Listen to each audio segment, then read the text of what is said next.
Hey everyone, this is Simran and welcome back to your own YouTube channel एक नई पाठशाला। कैसे हैं आप सब? उम्मीद करती हूँ बहुत अच्छे होंगे, अपने घर में सेफ होंगे और अपनी प्रिपरेशन भी आप रेगुलर बेसिस पे कर रहे होंगे। तो जैसा कि आप लोग जानते हैं, कल हमने स्टार्ट किया है IBO 6 का unit 2 that is international financial market. और हमने कल इसका एक छोटा सा ओवरव्यू लिया था, समझा था कि फाइनेंशियल मार्केट्स क्या होती है, इंटरनेशनल फाइनेंशियल मार्केट्स क्या है, इसका पर्पस क्या है और किस तरीके से हमारी फाइनेंशियल मार्केट्स में रिस्क इन्वॉल्व होता है। और उम्मीद करती हूँ कि आपने कल के सेशन से कुछ नया सीखा होगा यूरो बैंक्स के बारे में, यूरो मार्केट्स के बारे में। ठीक है, तो अगर आप में से किसी ने पिछली वीडियो को नहीं देखा है तो उसको ज़रूर देख लीजिएगा। और अगर आप मेरे चैनल पे न्यू है तो मेरे चैनल को लाइक शेयर और सब्सक्राइब करना मत भूलिएगा। बेल आइकन को भी ज़रूर प्रेस कर दिएगा ताकि मैं जब भी वीडियोस का अपलोड करूँ उसका नोटिफिकेशन आपके पास ज़रूर जाए। तो चलिए बिना किसी देर के हम अपने सेशन को स्टार्ट करते हैं। तो हमने अपने कल के सेशन में डिस्कस किया था यूरो मार्केट के बारे में और यूरो बैंक के बारे में। और मैंने आपको ये बताया था कि जो यूरो मार्केट होती है वो हमारी किसी भी रेगुलेशंस के अंदर नहीं आती है। लेकिन अगर हम यहाँ पर रिस्क की बात करें तो यूरो मार्केट में रिस्क भी ज़्यादा इन्वॉल्व होता है अगर हम उसको डोमेस्टिक मार्केट से कंपेयर करते हैं। ठीक है, तो ये तो हमने यूरो मार्केट का एक ओवरव्यू लिया था। अब आज इसको थोड़ा डिटेल में डिस्कस करते हैं। ठीक, the euro prefix in the term arose because originally currencies were held in Europe, but that is no longer solely the case, and a euro currency can now be held anywhere in the world that local banking regulations permit. So the euro currency market is a major source of finance for international trade because of ease of convertibility and the absence of domestic restrictions on trading. हमने अपने कल के session में ये discuss किया था कि जो हमारी यूरो मार्केट होती है वो किसी भी रेगुलेशंस के अंदर नहीं आती है, रेगुलेशन फ्री होती है। लेकिन डोमेस्टिक मार्केट के अंदर रेस्ट्रिक्शंस काफ़ी ज़्यादा होती हैं, है ना। इसको इस तरीके से समझिए कि अगर आप डोमेस्टिक मार्केट में कोई ट्रेडिंग करते हैं तो जो हमारी अथॉरिटीज़ हैं, जो हमारी लोकल अथॉरिटीज़ हैं, वो क्या करती हैं, उस पर्टिकुलर ट्रांजैक्शन को गवर्न करती हैं, राइट। लेकिन वहीं अगर हम यूरो मार्केट की बात करें तो ये क्या होती है, एक ऐसी मार्केट जहां पर करेंसीज को लेकर ट्रेडिंग करी जाती है, लेकिन जिस भी कंट्री में ये ट्रेडिंग हो रही है उसकी करेंसी को छोड़ के अगर हम कोई और करेंसी यूज करते हैं तो वो पर्टिकुलर मार्केट क्या कहलाती है, हमारी यूरो मार्केट कहलाती है। इसको इस तरीके से समझ सकते हैं कि अगर कोई इंडियन फर्म यूएसए में जाकर इन्वेस्ट करती है इंडियन रुपीज में तो वो पर्टिकुलर मार्केट क्या कहलाएगी, यूरो मार्केट कहलाएगी। ठीक है, तो यहाँ पर कोई भी रेस्ट्रिक्शंस या कोई भी रेगुलेशंस नहीं होते हैं। लेकिन अभी मैंने आपको ये बताया था कि जो रिस्क फैक्टर होता है वो यहाँ पर काफी ज्यादा होता है। ठीक, लेकिन अगर हम इंटरनेशनल मार्केट के कॉन्टेक्स्ट में बात कर रहे हैं, क्योंकि हम यहाँ पे इंटरनेशनल ट्रेड की बात कर रहे हैं, तो यूरो मार्केट का काफ़ी इंपॉर्टेंट रोल होता है, क्योंकि यहाँ पर हम इजीली अपनी करेंसीज को क्या कर सकते हैं, कन्वर्ट कर सकते हैं दूसरी करेंसीज के साथ। लेकिन डोमेस्टिक मार्केट में ये सब चीज़ें इतनी ज़्यादा पॉसिबल नहीं होती, इसीलिए यूरो मार्केट की रिक्वायरमेंट भी हुई थी। ठीक है, so a euro market can be used to describe the financial market for the euro currencies. A euro currency is any currency held or traded outside its country of issue. ठीक है, for example, a euro dollar is a dollar deposit held or traded outside the US. A key incentive for the development and continued existence of such a market is that it is free from regulatory environment and sometimes political or other country specific risk of the home country. अब देखिए आपको यहाँ पर एक नया word दिख रहा होगा, एक नया टर्म दिख रहा होगा, यूरो करेंसीज, राइट। हमने कल नए दो टर्म समझे थे, एक था आपका यूरो मार्केट और एक था आपका यूरो बैंक। आई होप वो आपको क्लियर हो गया होगा। अब आज बात कर लेते हैं यूरो करेंसी के बारे में। सिंपली अगर बताऊं तो यूरो करेंसी क्या होती है, एक ऐसी करेंसी जिसके थ्रू अगर हम ट्रेडिंग करते हैं या उस पर्टिकुलर करेंसी को इन्वेस्ट करते हैं, लेकिन कहाँ, उस कंट्री के बाहर जिस कंट्री ने उस पर्टिकुलर करेंसी को इशू किया है। कंफ्यूज हो गए, कोई बात नहीं, एग्जाम्पल समझ लेते हैं। अब आप इसको इस तरीके से समझिए कि कोई एक डिपॉजिटर है, ठीक है, हम मान लेते हैं कोई एक डिपॉजिटर है मिस्टर ए, ठीक, ये क्या करता है, ये यूएस डॉलर को डिपॉजिट करता है लंदन के किसी भी बैंक में। तो ये पर्टिकुलर जो ट्रांजैक्शन है हमारा, ये क्या कहलाएगा, यूरो करेंसी कहलाएगा।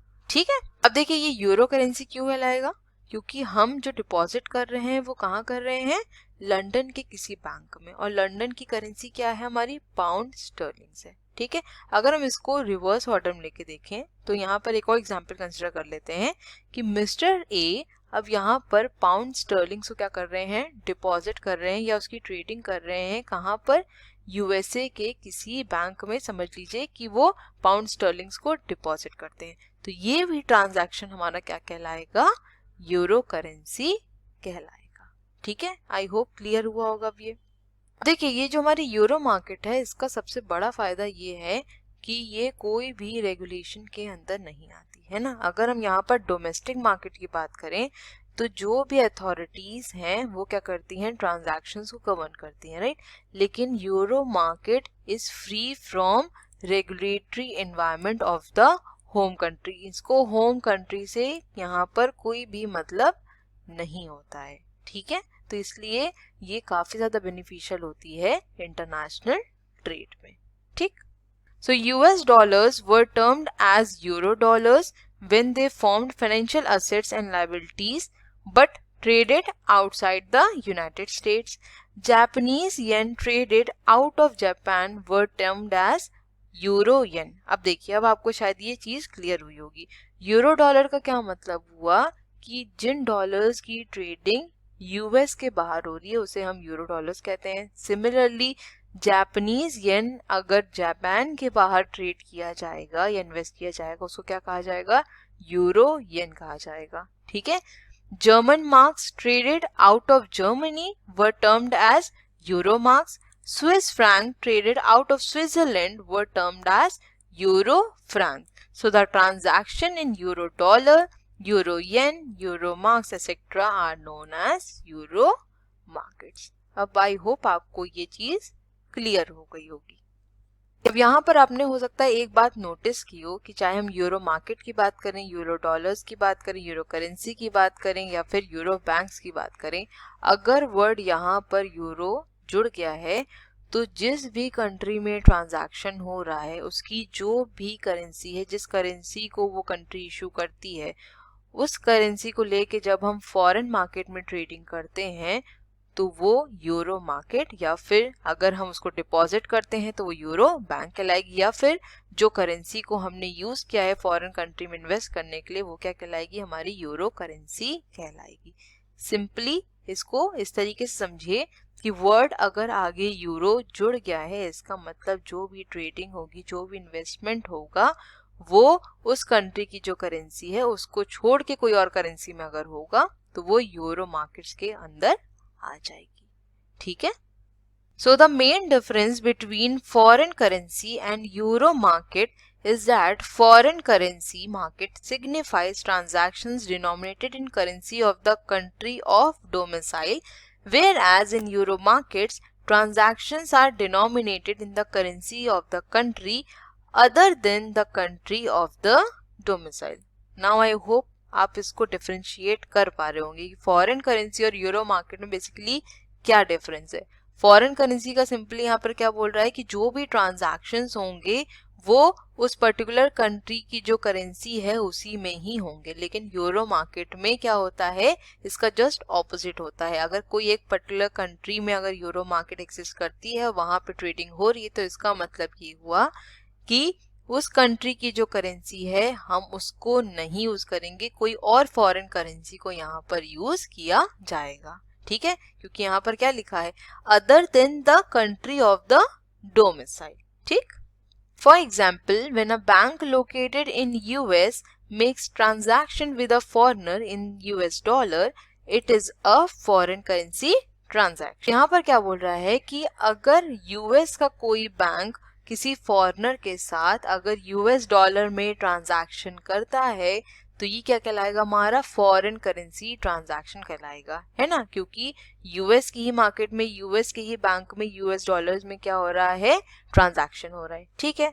As against this, when the same bank makes transaction with a foreigner in a currency other than US dollar, it is a euro transaction, ठीक है। तो यहाँ पर सिर्फ करेंसी चेंज हो जाने की वजह से ये जो ट्रांजैक्शन कहलाएगा वो क्या कहलाएगा, हमारा यूरो ट्रांजैक्शन कहलाएगा।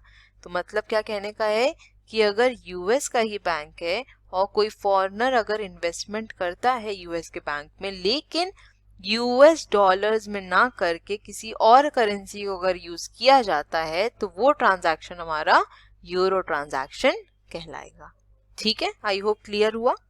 So when Reliance Industries of India takes a term loan denominated in US dollar from a New York bank, it is raising foreign currency loan. As against this, if Reliance takes loan denominated in yen from the same bank, it is a euro loan. तो अगर Reliance industries एक term loan लेता है New York bank से US dollar में, तो ये जो ट्रांजैक्शन हमारा कहलाएगा वो क्या कहलाएगा, फॉरेन करेंसी लोन कहलाएगा, क्योंकि हमने यूएस के ही बैंक से यूएस डॉलर में क्या लिया है, टर्म लोन लिया है, ठीक। लेकिन वहीं अगर रिलायंस इंडस्ट्रीज एक टर्म लोन लेता है न्यूयॉर्क बैंक से, लेकिन यहाँ पर ये टर्म लोन येन में लिया जाता है अगर, ठीक है, जो कि आपकी जापानीज करेंसी होती है, अगर येन में लिया जा रहा है, तो ये जो ट्रांजैक्शन कहलाएगा वो क्या कहलाएगा, हमारा यूरो लोन कहलाएगा, ठीक है। क्योंकि यहाँ पर जो हमारी करेंसी है वो चेंज हो गई है, बैंक सेम है लेकिन करेंसी हमने किसी और फॉरेन कंट्री की ली है, तो ये क्या कहलाएगा, हमारा यूरो लोन कहलाएगा। तो आई होप आपको यहाँ तक क्लियर हुआ होगा और ये टर्मिनोलॉजीज भी अब आपको समझ में आई होंगी कि यूरो मार्केट क्या होती है, यूरो बैंक का क्या मतलब है, यूरो करेंसी क्या है, यूरो लोन क्या है। अब ये सब चीजें थोड़ा सा आपको क्लियर हो गई होंगी, क्योंकि अगर आपने इसको खुद एक बार अगर पढ़ा होगा, मैं सच बता रही हूँ, अगर आपने खुद अपने ऊपर भी ये चीज नोटिस की हो, अगर आपने इसको सिर्फ एक बार रीड किया होगा ना, आपको पक्का कंफ्यूजन हो गया होगा कि ये एग्जैक्टली कहना क्या चाहता है। क्योंकि मैंने जब खुद भी ये पढ़ा था तो मुझे नहीं समझ में आया था कि ये बोल क्या रहा है एग्जैक्टली, लेकिन मुझे लगता है कि इतने एग्जाम्पल्स दे दिए आपको, अब आपको ये चीज क्लियर हो गई होगी और आप अब ये भूलेंगे भी नहीं। अब चलते हैं हम अपनी नेक्स्ट स्लाइड की तरफ। So likewise, Euro banks can be described as a commercial bank dealing in Euro markets. Euro banks are financial intermediaries that simultaneously bid for deposits and make loans in a currency or currencies other than that of the country in which they are located. अब अगर आपको paper में question पूछा जाता है कि euro bank क्या होता है, यूरो करेंसी क्या होती है, या फिर यूरो मार्केट क्या होती है, तो सब चीजें आप लिख लेंगे, लेकिन वहां पर ये सेंटेंस लिखना मत भूलिए, क्योंकि यहीं से हम क्या कर सकते हैं, इसको डिफरेंशिएट कर सकते हैं, right, other than that of the country in which they are located, ठीक है। आई होप अब ये यूरो बैंक का कोई कॉन्सेप्ट जो है आपको समझ में आ चुका होगा। The domestic disadvantage that are applicable to the operations of bank in their national markets are based almost exclusively on governmental rules and regulations, Euro banks being launched free of domestic monetary regulations. So the Euro market thrived and grew because national money markets were hobbled with regulations such as interest rate controls, reserve requirements and deposit insurance costs. The major currencies in the recent years have, however, gained enough non-resident convertibility that a euro market segment was able to rise. देखिए यहाँ पर simply आपको domestic bank और आपके euro bank में difference बताने की कोशिश की गई है कि डोमेस्टिक बैंक की अगर हम यहाँ पर बात करें तो गवर्नमेंट के रूल्स एंड रेगुलेशंस काफ़ी ज़्यादा फॉलो किए जाते हैं, जो कि सही बात है कि आरबीआई हमारे बैंकिंग ट्रांजैक्शंस को पूरी तरीके से गवर्न करता है ना। लेकिन वहीं अगर हम यूरो बैंक्स की बात करें तो यहाँ पर कोई भी रूल्स एंड रेगुलेशंस नहीं होते हैं, ये रेगुलेशन फ्री होते हैं और कहीं ना कहीं इसी की वजह से जो हमारी यूरो मार्केट है वो भी बहुत तेजी से आगे बढ़ी। अब आपको याद होगा हमने जब कल डिस्कस किया था तो वहाँ पर हमने नॉन रेसिडेंट कन्वर्टिबिलिटी की बात करी थी, है ना। तो इसकी वजह से क्या हो रहा था कि जो रिस्क इन्वॉल्वमेंट था वो बहुत ज़्यादा हो रहा था। लेकिन अगर हमको यूरो मार्केट को और ज़्यादा एक्सपैंड करना है, इसको बढ़ाना है, तो हमें नॉन रेसिडेंट कन्वर्टेबिलिटी क्लॉज को हटाने की जरूरत है ना। क्योंकि जब हम इस क्लॉज को हटा देंगे तो फॉरेनर्स और ज़्यादा इन्वेस्टमेंट करेंगे, और जब इन्वेस्टमेंट ज़्यादा होगा तो यूरो मार्केट और राइज करेगी, right.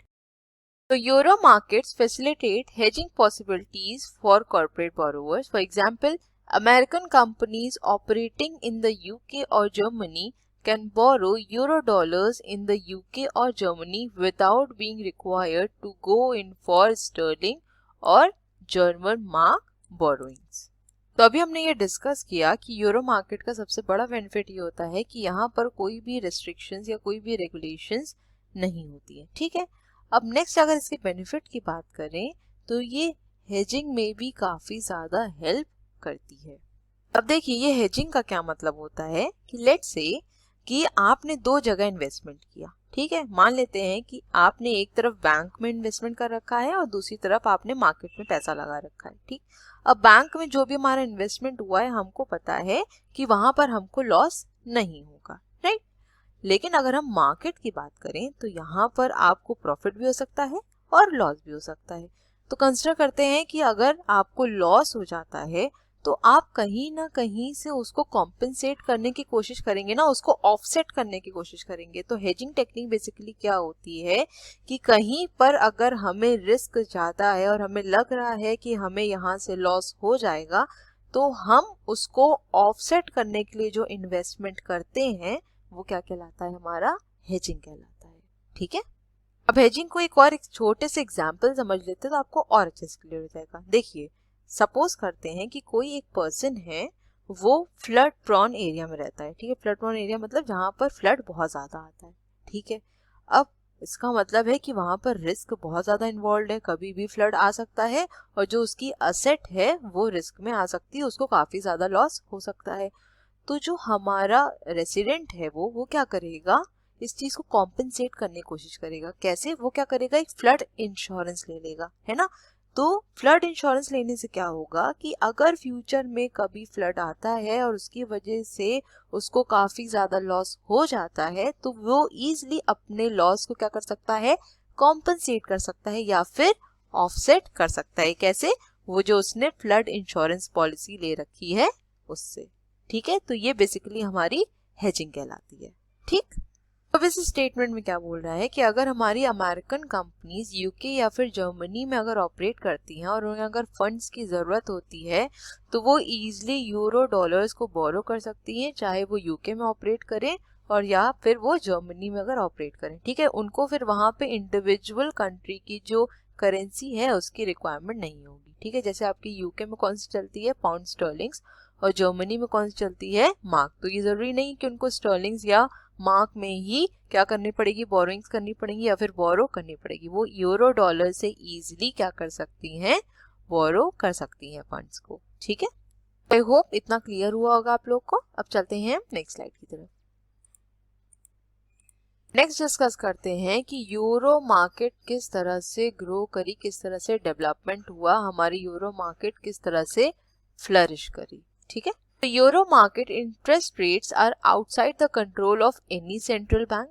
Therefore, the rules applied by the respective central bank in the country of the concerned currency do not apply. अब आई होप ये बात तो आपको क्लियर हो गई होगी। Also, the monetary authority of the place where the deposit is being made in the euro market is not concerned with non-resident depositing or borrowing foreign currency, which does not affect the domestic money supply. अब देखिए हम ये starting से discuss करते आ रहे हैं कि जो हमारी यूरो मार्केट है वो रेगुलेशन फ्री है। जब हमारी यूरो मार्केट रेगुलेशन फ्री है तो जो उसके इंटरेस्ट रेट हैं, सीधी बात है कि वो भी कोई भी सेंट्रल बैंक के जुरिस्डिक्शन में नहीं आएगा, है ना। आप भी इस बात को मानते हैं, राइट। तो जब हमारी यूरो मार्केट किसी भी जुरिस्डिक्शन के अंदर नहीं आती, कोई भी रूल्स एंड रेगुलेशंस के अंदर नहीं आती है, तो यहाँ पर सबसे बड़ा एडवांटेज क्या होता है कि जो हमारे नॉन रेसिडेंट्स भी हैं वो भी यहाँ पर इजीली डिपॉजिट कर सकते हैं या फिर फॉरेन करेंसी को बोरो भी कर सकते हैं। क्योंकि अभी हमने जब पीछे के एग्जाम्पल पढ़ा था वहां पर हमने क्लॉज पढ़ा था, है ना। क्या था, नॉन रेसिडेंट कन्वर्टिबिलिटी क्लॉज। अब अगर उसको डोमेस्टिक मार्केट में फॉलो किया जाएगा तो जो हमारे फॉरेनर्स हैं वो इजीली दूसरी मार्केट में ना ही इन्वेस्ट कर पाएंगे और ना ही वहां से मनी बोरो कर पाएंगे। लेकिन यूरो मार्केट की हेल्प से जो नॉन रेसिडेंट्स हैं वो इजीली डिपॉजिट भी कर सकते हैं और जरूरत पड़ने पर लोन या फिर बोरो भी कर सकते हैं। ठीक है। In the absence of central bank regulatory requirements on currencies being traded in the euro markets, there are no statutory reserve requirements to be maintained either. Consequently, euro banks can offer higher yields to depositors and finer rates to borrowers. This makes the euro market an attractive market for depositing money as well as a source for borrowing. अच्छा, आप मुझे एक बात बताइए, अगर हम यहाँ पर डोमेस्टिक मार्केट को कंसिडर करें, ठीक है, तो आरबीआई क्या कहता है कि जो भी हमारे बैंक्स हैं उनको कुछ रिजर्व को रखने की जरूरत होती है ना, कुछ रिजर्व रिक्वायरमेंट होती है, जैसे सीआरआर को मेंटेन करना पड़ता है, एसएलआर को मेंटेन करना पड़ता है, राइट। लेकिन अगर हम यहाँ पर यूरो मार्केट्स की बात करें तो यहाँ पर सेंट्रल बैंक का कोई भी इंटरवेंशन नहीं होता है। तो जब सेंट्रल बैंक का कोई इंटरवेंशन नहीं होता है तो कोई भी रिजर्व रिक्वायरमेंट की भी जरूरत नहीं होती, हमें कोई भी रिजर्व बनाने की यहाँ पर जरूरत नहीं होती, जैसा हमें अपनी डोमेस्टिक मार्केट में करना पड़ता है। ठीक है। तो इससे क्या होता है कि जो यूरो मार्केट में जो भी फंड्स जनरेट होते हैं उनकी हेल्प से जो यूरो बैंक है वो अपने डिपॉजिटर्स को हाई यील्ड प्रोवाइड करती है, मतलब उनको ज्यादा प्रॉफिट प्रोवाइड करती है, और जो उनके लेंडर्स हैं या फिर जो उनके बोरोअर्स हैं उनको कम इंटरेस्ट रेट पे लोन्स प्रोवाइड करती है। तो एक तरह से कह सकते हैं कि ये जो मार्केट है ये बोरोअर्स और डिपॉजिटर्स दोनों के लिए ही काफी ज्यादा प्रॉफिटेबल है और अट्रैक्टिव है, इसीलिए लोग यूरो मार्केट्स में ट्रेडिंग भी करना चाहते हैं और इसीलिए इंटरनेशनल मार्केट में इसे यूज किया जाता है। ठीक है। It must be remembered that euro markets can be substituted by certain major domestic markets dealing in the same currencies. As a matter of fact, the supply of any currency to the euro market originates from the respective domestic markets. The euro market cannot be generating any liquidity on its own. Likewise, the demand for euro market finance is really a demand for finance of and can be directed to the domestic market concerned. देखिए यहाँ पर क्या कह रहा है कि euro market को easily कुछ हमारी जो डोमेस्टिक मार्केट्स हैं वो सब्स्टिट्यूट कर सकती हैं अगर वो सेम करेंसीज में डील कर रही हैं तो। ठीक है। इसको इस तरीके से समझिए कि लेट्स से कि यूरो मार्केट में डॉलर्स की ट्रेडिंग हो रही है, ठीक है, डॉलर की ट्रेडिंग हो रही है या फिर डॉलर का इन्वेस्टमेंट हो रहा है। ठीक। अब अगर कोई ऐसी डोमेस्टिक मार्केट है जो सेम करेंसी में डील करती है तो वो इजीली उस यूरो मार्केट को रिप्लेस कर सकती है, राइट। तो यहाँ पर भी यही चीज कह रहा है। ठीक है। तो डोमेस्टिक और national markets and euro markets can thus be considered perfect substitutes for each other. The domestic and euro markets thus create opportunities for arbitrage operation, that is profiting from price differences when the same asset or currency is traded in different markets. तो यहाँ पर क्या बोल रहा है कि जो हमारी डोमेस्टिक मार्केट है और यूरो मार्केट है ये इजीली एक दूसरे को क्या कर सकती है, सब्स्टिट्यूट कर सकती है। कब? अगर वो सेम करेंसीज में डील करती हैं, right. So domestic and euro market thus create opportunities for arbitrage operation. देखिए आर्बिट्रेज का क्या मतलब होता है इसको समझिए। लेट्स से कि कोई एक कंपनी है, यहाँ पे हम कंसिडर कर लेते हैं कि कोई कंपनी हमारी कंपनी एक्स, ठीक है, उसके जो शेयर्स हैं वो आपके न्यूयॉर्क स्टॉक एक्सचेंज में $30 के हैं, ठीक, और वो सेम शेयर्स आपके लंदन स्टॉक एक्सचेंज में $30.05 के हैं। तो जो हमारा बायर है वो क्या करेगा कि न्यूयॉर्क एक्सचेंज मार्केट से या फिर न्यूयॉर्क स्टॉक एक्सचेंज से ये पर्टिकुलर स्टॉक कितने खरीदेगा, $30 का, और उसको इमीडिएटली कहाँ सेल कर देगा, आपके लंदन स्टॉक एक्सचेंज में, क्योंकि यहाँ पर जो शेयर या स्टॉक की वैल्यू कितनी है, $30.05। तो यहाँ पर सीधा सीधा उसे 5% का प्रॉफिट हो रहा है। तो इसी को हम आर्बिट्रेज कहते हैं कि जहाँ पर रेट कम है वहां से मार्केट से क्या करा, कमोडिटी को या फिर स्टॉक को परचेज किया, और जहां पर उसका रेट ज्यादा है उसे क्या करा, साइमल्टेनियसली उसे वहां पर सेल कर दिया। ठीक है। देखिए यहाँ पर क्या लिखा है, the domestic and euro markets thus create opportunities for arbitrage operation, that is profiting from price differences when the same asset or currency is traded in different markets। अगर आप इस एग्जाम्पल को यहाँ पर कंसिडर करें तो आपको ये डेफिनेशन एकदम क्लियर हो जाएगी। यहाँ पर सिंपली क्या बोल रहा है कि अगर हम कोई सेम असेट या फिर सेम करेंसी की ट्रेडिंग कर रहे हैं दो अलग अलग मार्केट में और वहां पर अगर प्राइस डिफरेंसेस हैं तो इससे क्या हो सकता है, प्रॉफिट जनरेट हो सकता है। और यही क्या कहलाता है, हमारा आर्बिट्रेज कहलाता है। जिस मार्केट में पर्टिकुलर स्टॉक या करेंसी का प्राइस कम है वहां से क्या किया जाता है, उसको परचेज किया जाता है और साइमल्टेनियसली दूसरी मार्केट में सेल कर दिया जाता है जहां पर उसी पर्टिकुलर असेट या फिर करेंसी का प्राइस ज्यादा है ताकि प्रॉफिट जनरेट किया जा सके। ठीक है, आई होप ये आर्बिट्रेज प्रोसेस समझ में आ गया होगा। यहाँ पर एक एग्जाम्पल दिया है, इसको भी देख लेते हैं। To illustrate this point let us consider a bank in न्यूयॉर्क York deposit in US dollar. These dollars deposit would be subject to Federal Reserve regulation and will attract statutory reserve requirements as well as deposit insurance premium cost. These mandatory requirements impact the cost of funds.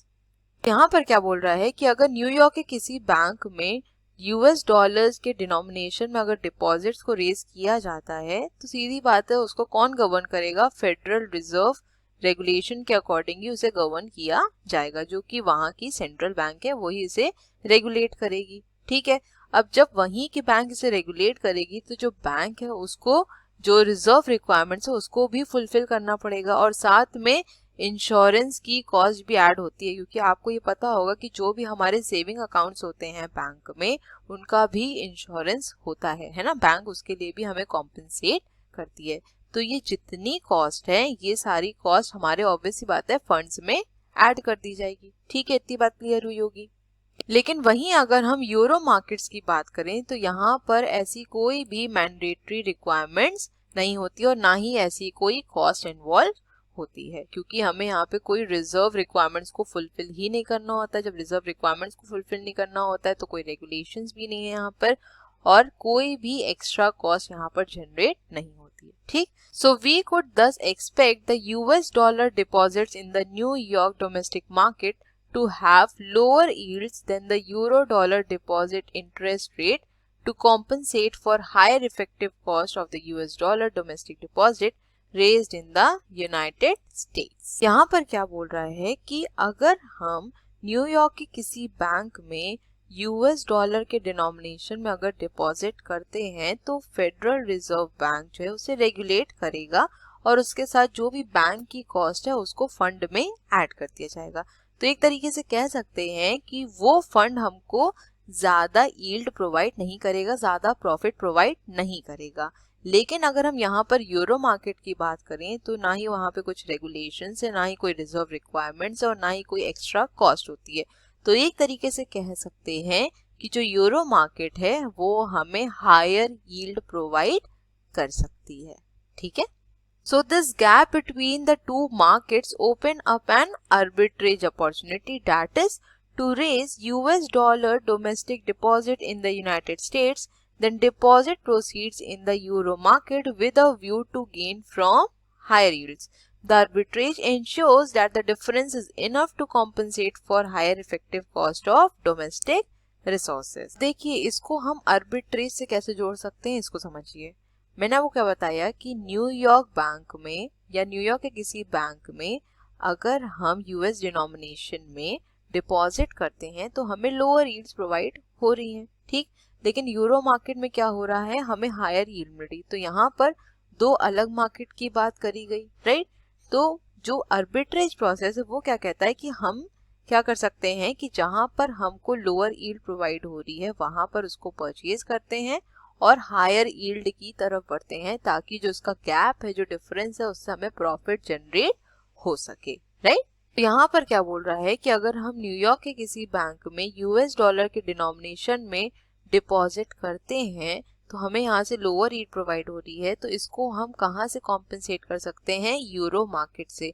और euro market से जो हमें higher yields provide होंगी उसके through हम अपने जो भी डोमेस्टिक रिसोर्सेज की जो कॉस्ट आई है उसको इजीली क्या कर सकते हैं, कॉम्पनसेट कर सकते हैं, है ना, क्योंकि जो हमने इंश्योरेंस प्रोवाइड कर रखा है अपने जो भी कस्टमर्स हैं और जो हमें फंड रेज करने की जो कॉस्ट आई है उन सबको हम कहाँ से कॉम्पनसेट कर सकते हैं, जो यूरो मार्केट से हमने हाई यील्ड जनरेट करी है उसके थ्रू कॉम्पनसेट कर सकते हैं।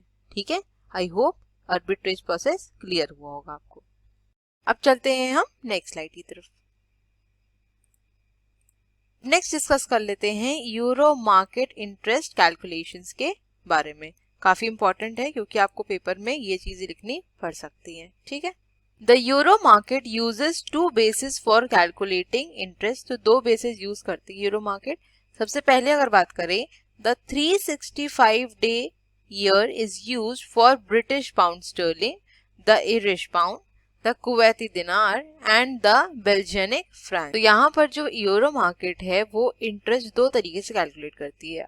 सबसे पहले अगर बात करें 365 डेज अगर वो ईयर में कंसिडर कर रही है तो ये कहाँ यूज होता है आपका, ब्रिटिश पाउंड स्टर्लिंग में, यूरिश पाउंड, कुवैत दिनार और बेल्जियनिक फ्रैंक के लिए। और नेक्स्ट अगर बात करी जाए the 360 day year for all other currencies. तो जितनी भी हमारी ये करेंसीज हैं इनके लिए 365 डेज कंसिडर किया जाता है एक साल का, और अदर करेंसीज के लिए 360 डेज के हिसाब से इंटरेस्ट कैलकुलेट किया जाता है। ठीक है, ये चीजें आपको याद रखनी पड़ेंगी। The application of value date, that is the date on which two currencies change hands, is the same as applied in foreign exchange transaction or market. The value date will have to be a working day in both centers where the money transfers are to take place. For example, consider a case of sterling pound being paid in London and US dollar being received in New York. If any of the two centers has a holiday on a particular day, that date cannot be a proper value date for a US dollar sterling transaction. Next important factor जो कि interest calculate करने में help करता है वो है आपकी value date. Value date का क्या मतलब हुआ कि जिस दिन दो करेंसीज को एक्सचेंज किया जा रहा है उस पर्टिकुलर डेट को वैल्यू डेट कहा जाता है।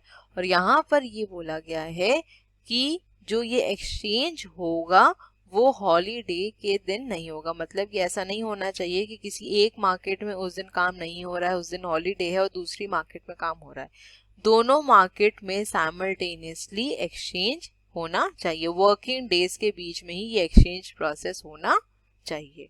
ठीक है, नेक्स्ट पॉइंट की अगर बात करी जाए तो the settlement of a spot transaction takes place 2 business days after the trading date. Thus, a spot transaction done on Monday will result in the settlement on the following Wednesday, assuming that Wednesday is a working day at both the centers. Similarly, a spot transaction done on Thursday will be settled on the following Mondays. There are no forex transaction on Saturday or Sunday. अब देखिए, अभी हमने ऊपर discuss किया था कि जो भी हमारी करेंसीज का एक्सचेंज होगा वो वर्किंग डेज पर ही होगा। ऐसा नहीं होना चाहिए कि एक मार्केट में हॉलीडे है और दूसरी मार्केट में काम हो रहा है, दोनों में साइमल्टेनियसली काम होगा, है ना। तो इसको हम क्या कहते हैं, बेसिकली स्पॉट ट्रांजैक्शन कहते हैं। ठीक है, अब यहाँ पर क्या बोल रहा है इस पर्टिकुलर पैराग्राफ में कि जिस भी डेट पे हमने ये ट्रेडिंग की है उसका जो सेटलमेंट है वो 2 business days के बाद होता है। ठीक है, जैसे अगर हम कंसिडर करें आज फ्राइडे है तो अगर आज हम कोई ट्रांजैक्शन करते हैं तो इस ट्रांजैक्शन का जो सेटलमेंट है वो कब होगा, मंडे को होगा। लेकिन यहाँ पर नोट करने वाली चीज ये होगी कि जो मंडे है वो हमारा वर्किंग डे होना चाहिए। ऐसा नहीं होना चाहिए कि उस दिन छुट्टी हो, क्योंकि उस दिन फिर क्या होगा, ये ट्रांजैक्शन सेटल नहीं होगा। ठीक है, तो इसके बारे में और आगे डिस्कस करेंगे तो आपको पता चलेगा कि अगर हॉलीडे है तो उस सर्कमस्टांसेस में कब ये ट्रांजैक्शन को सेटल किया जाएगा। अभी जितना बताया आई होप आपको ये समझ में आ गया होगा।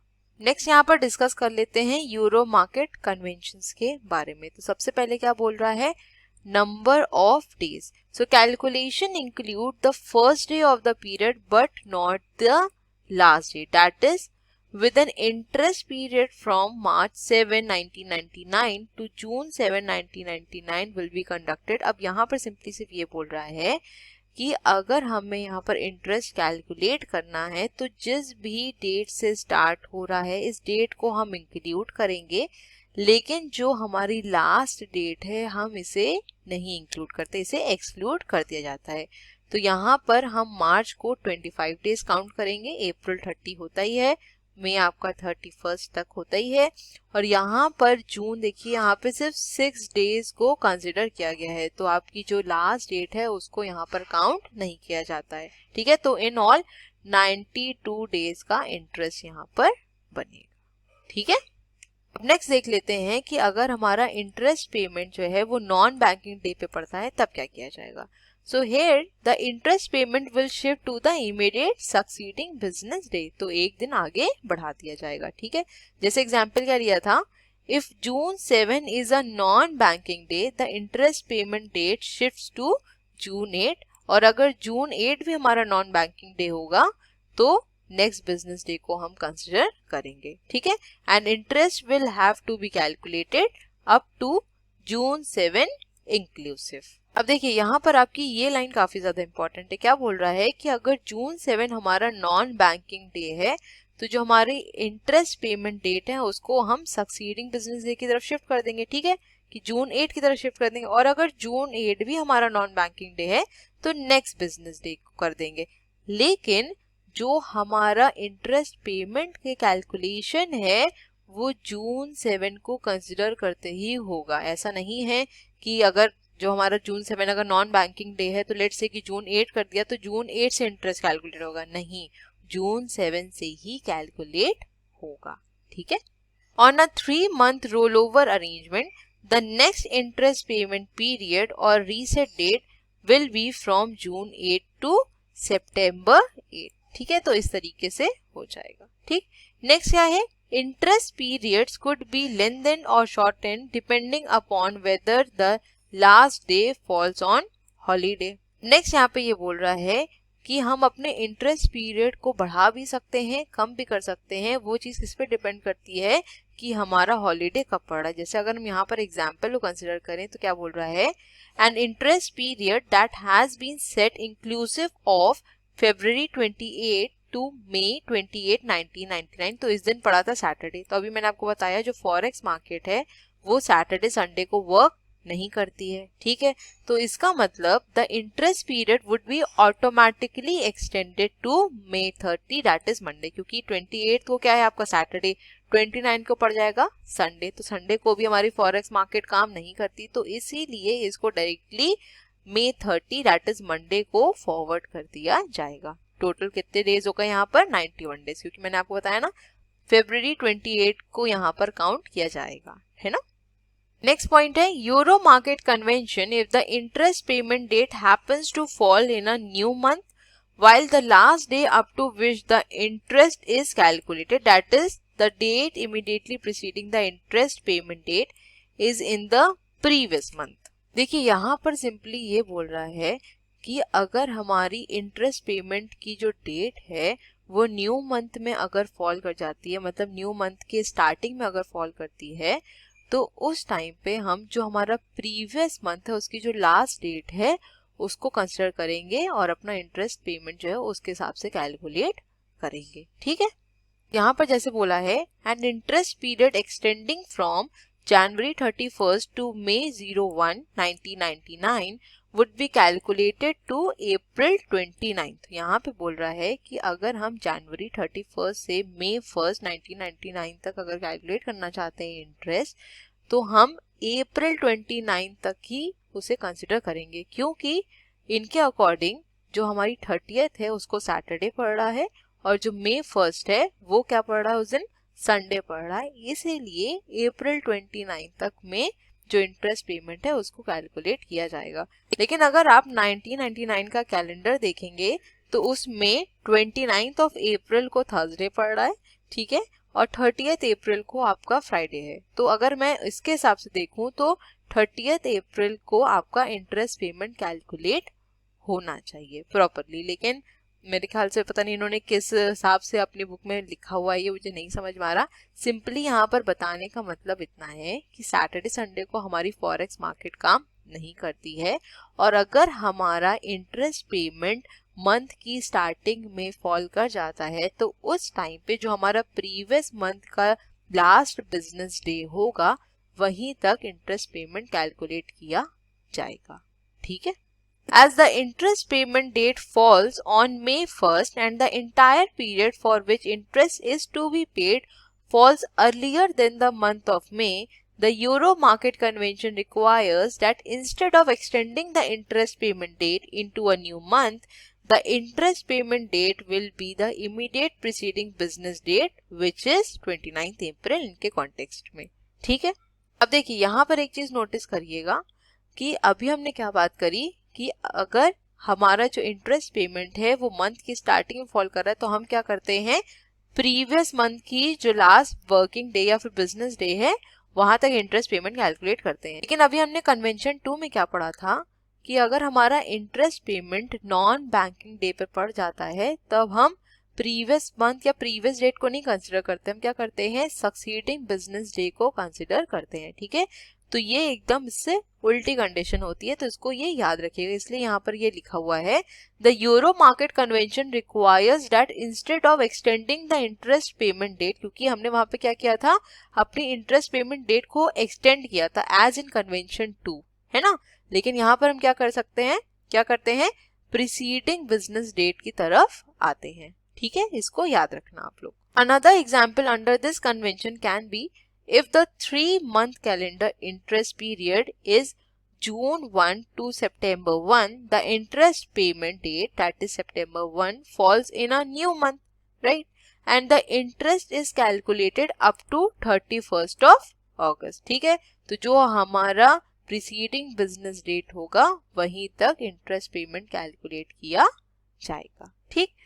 The interest payment date is then shifted to 31st of August.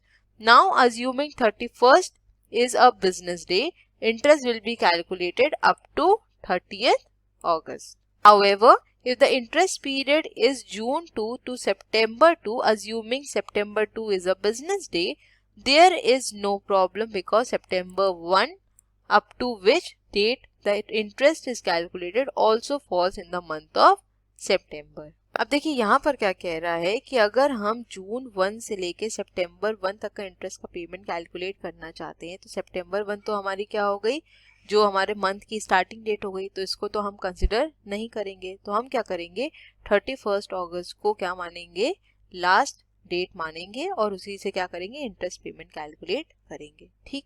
अब नेक्स्ट क्या बोल रहा है, अगर हमारा इंटरेस्ट पीरियड जून 2 से लेकर सितंबर 2 तक होता है तो हम सितंबर 1 तक क्या करेंगे, इंटरेस्ट पेमेंट का कैलकुलेशन करेंगे, क्योंकि हमारा जो आपका इंटरेस्ट पेमेंट का डेट है वो क्या है, सितंबर 2 तक है और इसके पहले हमारा सितंबर 1 ऑलरेडी आ चुका है, तो हम सितंबर 1 तक इसे कंसिडर करेंगे। लेट्स से कि अगर यहाँ पर सितंबर 3 होता तो यहाँ पर हम सितंबर 2 तक इसे कंसिडर करते। तो इसका कहने का मतलब सिर्फ इतना है कि अगर किसी भी न्यू मंथ की अगर फर्स्ट डेट होगी तो जो हमारा प्रीवियस मंथ है उसका जो आपका लास्ट बिजनेस डे है वहीं तक हम इंटरेस्ट पेमेंट को कैलकुलेट करते हैं। अगर आपके न्यू मंथ में जैसे 4th डेट है या 5th डेट है और उसके पहले जो भी हमारा लास्ट प्रीवियस डे रहा हो जहाँ पर बिजनेस डे रहा हो या फिर वो आपका वर्किंग डे रहा हो तो हम वहां तक इंटरेस्ट पेमेंट को कैलकुलेट करते हैं।